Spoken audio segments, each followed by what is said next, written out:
Kasi si Chad mamaya, so wala siyang baon. Magmamarinate ako nitong pork chop.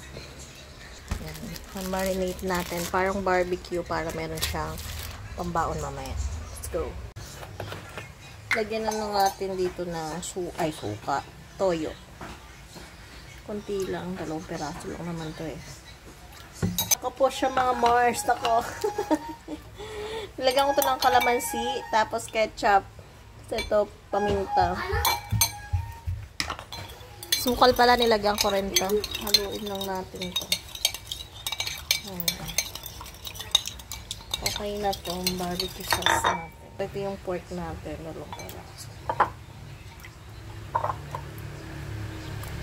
Babad lang natin si John. Mamaya pa naman pasok ni Papa Chad.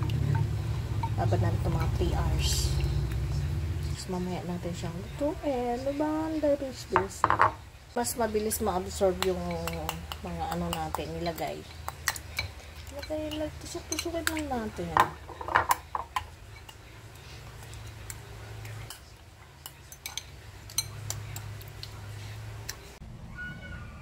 Eto na siya. After an hour na na-marinate natin.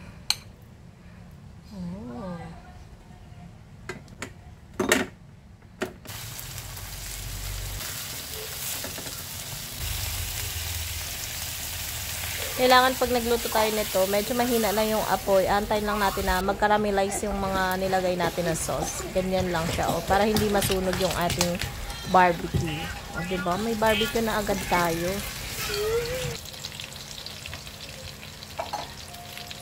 Tapos gupit-gupitin na lang natin para madaling makain.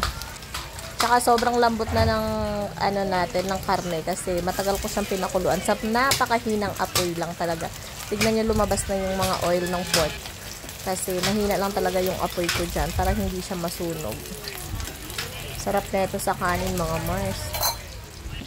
Ano yan? Ano yan? Dati marunong ka magubad ngayon, hindi ka na marunong.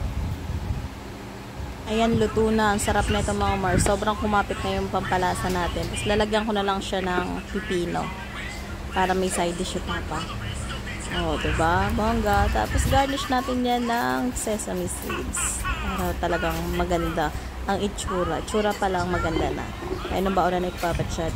Kulay pink. O, diba? Ang cute. Halos everyday talaga ako nag-prepare ng baon ni Papa Chad. Aside sa masarap na yung ulam niya, makakatipid pa. Kasi malaking tipid talaga mga Mars pag nagbabaon.